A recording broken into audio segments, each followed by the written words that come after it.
Soffro di incubi in cui arrivo in ritardo a lezione di danza? Sì. Sono eccessivamente perfezionista e voglio sempre avere il controllo su tutto? Assolutamente. Quali sono i traumi che la danza ha causato sulla mia salute mentale e sul mio corpo? In che modo lo studio di questa disciplina ha influenzato il rapporto con me stessa e con gli altri? Ne parleremo proprio oggi in questo video. Intanto benvenuti su questo canale, il mio nome è Federica e sono una ballerina professionista. Mi sono diplomata al Teatro alla Scala di Milano e da oltre 7 anni faccio parte del Teatro Nazionale di Praga. Su questo canale su YouTube condivido con voi la mia vita da ballerina e vi parlo di danza ma anche di veganismo. Vi invito quindi a cliccare nel bottone qui sotto iscriviti se ancora non l'avete fatto, se anche voi amate la danza e non volete perdervi i prossimi video. Ho cominciato a fare danza classica all'età di 5 anni, ora ne ho 27, quindi sono oltre 20 anni che io ogni mattina mi metto alla sbarra e lavoro. La danza mi ha permesso di vivere il mio sogno perché oggi faccio la ballerina professionista e devo dirvi che è veramente un mestiere meraviglioso, però non posso negare che vi siano anche aspetti negativi e dei traumi che questa disciplina ha causato sul mio corpo e sulla mia mente. Questo video sarà suddiviso in 4 sezioni, parleremo quindi del corpo, della mente, del rapporto con me stessa e del rapporto con gli altri.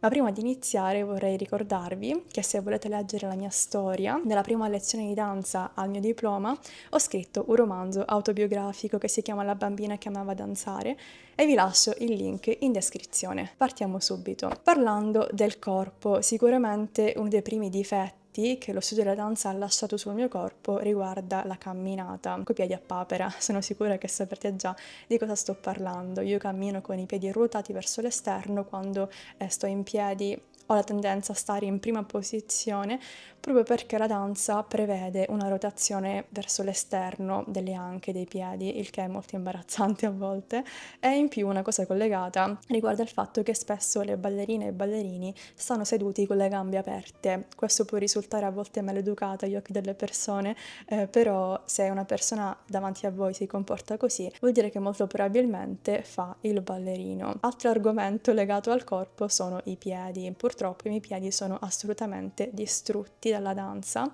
È una cosa che tutti sanno, ma particolarmente ve lo voglio confermare perché a volte mi sento anche a disagio, per esempio in estate, a far vedere i miei piedi, mettere l'infradito o le scarpe aperte, però purtroppo è la realtà, visto che le scarpette da punta causano molti traumi come vesciche, ma anche la deformazione delle dita dei piedi. Altro problemino che la danza mi ha lasciato è la postura. Io sono sempre in posizione eretta, le persone mi prendono in giro a volte perché dicono che sembro un bastone di legno. Oppure un'altra cosa che faccio e che dà fastidio a molte persone è fare stretching ovunque, oppure scrocchiarmi la schiena, le anche o la testa, per esempio, anche quando sono in giro per strada.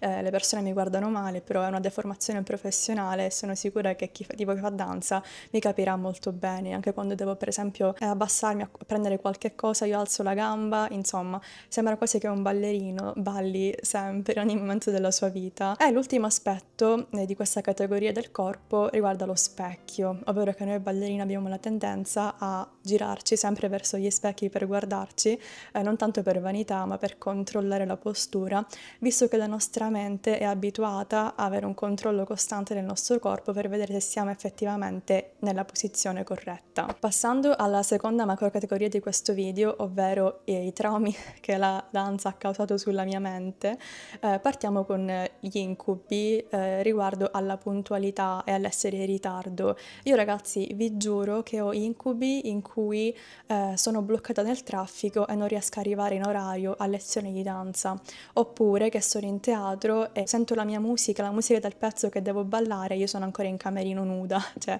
veramente incubi terribili che ogni volta che li faccio mi sento proprio male. Questo per farvi capire che nel mio subconscio la mia mente sa che arrivare in ritardo è un problema e mi causa ansia. Infatti tutti i ballerini fin da piccoli sono abituati ad arrivare a lezioni di danza tipo un'ora prima per riscaldarsi e il ritardo non è concepito. Mi ricordo la mia maestra di danza della scuola di Arwina e Beltrame di Palermo in cui ho studiato dai 5 anni fino ai 15, era molto rigorosa a riguardo, lei voleva che tutti arrivassimo in orario e mi ricordo anche che chi arrivava in ritardo veniva sgridato o comunque a volte non veniva neanche accolto a lezione. Secondo me questa è una cosa dal lato positiva perché ti permette poi di essere puntuale in tutte le altre cose che fai durante la tua vita, ma al contempo può essere fonte di stress e causarti gli incubi, come succede anche ora a me. Il prossimo aspetto è davvero importante, ed è la resilienza tossica, ovvero ignorare il dolore. È una cosa che molti ballerini fanno, penso tutti, ovvero mettere la danza e la performance al primo posto rispetto a tutto il resto e anche alla propria salute fisica.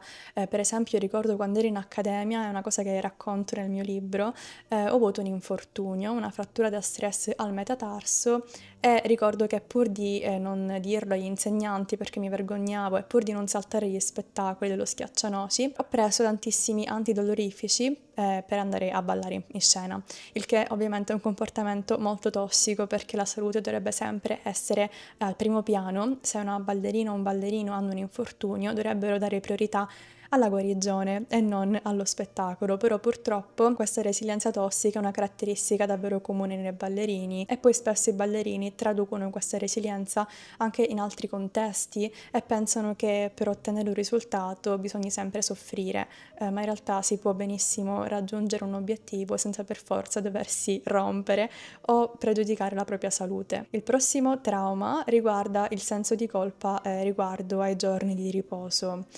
È un argomento che ho trattato nel video di settimana scorsa in cui ero in spiaggia, no, 2 settimane fa in cui ero in spiaggia, e parlavo di come fin da bambina io mi sia sempre sentita in colpa quando ero in vacanza, perché non allenandomi temevo di perdere la forma fisica e mi sentivo proprio in colpa di star sprecando il mio tempo a riposare, il che è assurdo perché il riposo è fondamentale, non siamo macchine, non possiamo pensare di essere ogni giorno produttivi al 100%. E sicuramente questo è un aspetto che ha influenzato la mia vita moltissimo. È un argomento che affronto spesso con la mia psicologa, è proprio questo senso di colpa nei confronti del riposo, e a volte proprio riposare, non fare nulla, guardare un film. Per me è una cosa che mi fa sentire a disagio, perché è come se il mio cervello non fosse più abituato ad accogliere, ad accettare, anche ad apprezzare i momenti in cui non sto lavorando. Passando ora al rapporto con me stessa, parliamo del perfezionismo e dell'autocritica distruttiva. I ballerini sono perfezionisti nati, tutti. Quando facciamo un'esibizione, una performance, uno spettacolo, magari riceviamo un video, vi assicuro che anche i primi ballerini lo guardano e non sono mai contenti. Non c'è mai un punto di arrivo per un ballerino, e ogni cosa che fai, invece di concentrarti sulle cose belle che sei riuscito a fare, magari sui bei movimenti che hai seguito, ti concentri sugli errori o su quelle piccole imperfezioni che magari il pubblico non ha nemmeno notato, ma che per te sono molto più importanti delle cose belle che sei riuscito a eseguire. Questo purtroppo ancora una volta influenza la tua vita a 360 gradi, perché poi sei portata a autocriticarti, a autodistruggerti continuamente e a non poter apprezzare nemmeno quanto tu sia una persona forte e anche capace di fare delle cose che altri non riescono a fare. Un'altra problematica relativa al perfezionismo è la sindrome dell'impostore, ovvero sentirsi in colpa, nuovamente, per aver raggiunto un obiettivo. Per esempio nel mio caso, che sono in compagnia a Praga ormai da 7 anni, a volte penso: ma mi merito davvero di essere qui? Magari ci sarebbero altre persone più brave di me che potrebbero meritarsi il mio posto, perché proprio io? Ecco, questo è un pensiero assolutamente tossico, e io piano piano ci sto lavorando, sto cercando di capire che effettivamente se sono qui, se mi sono diplomata alla Scala, se sono a Praga da tanti anni, è perché effettivamente me lo merito. Prima pensavo sempre a ringraziare il direttore, a ringraziare gli insegnanti per avermi dato l'opportunità di danzare per questo bellissimo teatro, ma piano piano mi sto rendendo conto che l'unica persona che dovrei ringraziare sono io, sono i sacrifici che ho fatto e la passione, la dedizione che metto ogni giorno nel mio lavoro. Un altro aspetto importantissimo che sono riuscita a individuare, a scoprire con la terapia, riguarda la scomparsa dell'identità fuori dalla danza.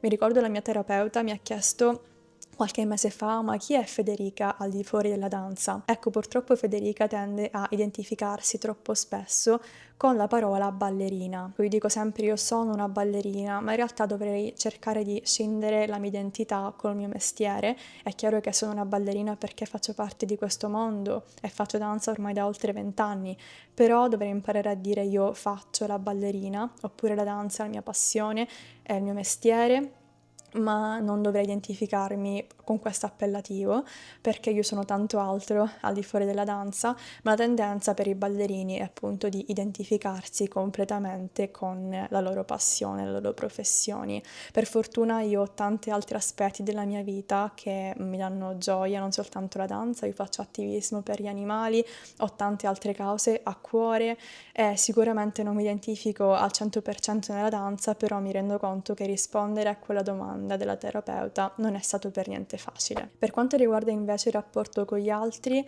purtroppo studiare danza mi ha portata a sacrificare tutto, persino la vita sociale.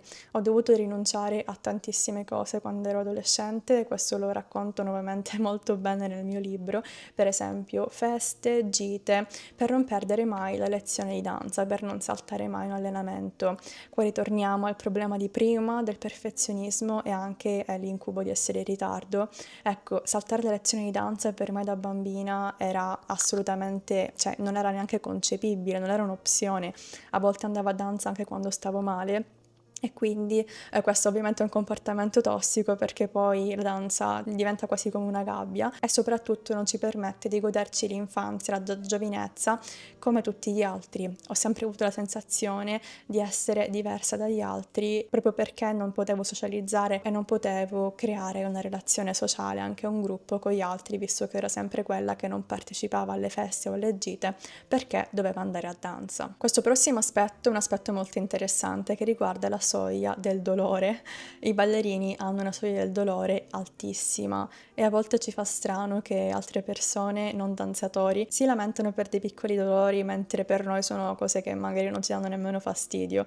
Ovviamente non è una cosa, secondo me, al 100% giusta o normale, perché vuol dire che parte dal presupposto che siamo stati sottoposti a dolori molto più insopportabili e che quindi per noi quelli più piccoli non valgono nulla, però torniamo nuovamente al discorso dell'ascoltare il proprio corpo, che è una cosa che purtroppo il ballerino non fa molto spesso, perché mette la performance, la professionalità e lo spettacolo prima della propria salute e cerca di soffocare i segnali del corpo, incluso il dolore. Sicuramente tutti questi traumi mi hanno reso una persona molto disciplinata e penso anche che parte del mio successo sia dovuto al fatto che sia una persona che davvero vuole mettere il 100% in tutto e che sa, grazie alla danza, che soltanto con la costanza e il lavoro quotidiano si possono raggiungere grandi obiettivi.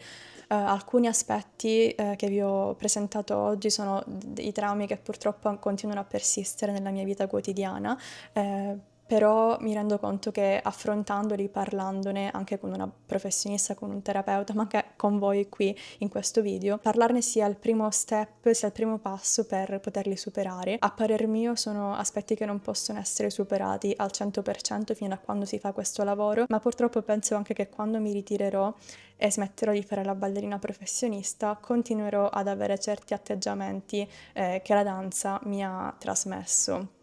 Voi cosa ne pensate? Anche voi avete la stessa esperienza? Vi aspetto nei commenti, sono molto curiosa di leggervi. Io spero che il video vi sia piaciuto e vi ringrazio per averlo visto fino alla fine. Prima di lasciarvi vi ricordo nuovamente che il mio libro, il mio romanzo autobiografico La bambina che amava danzare, è disponibile su Amazon e vi lascio in descrizione il link per acquistarlo. E vi ricordo anche di cliccare nel bottone qui sotto iscriviti per non perdere i prossimi video sulla danza, altre curiosità sulla mia vita e per supportarmi. Grazie mille se lo farete. Noi ci vediamo molto presto in un altro video e vi mando un grande abbraccio. Ciao!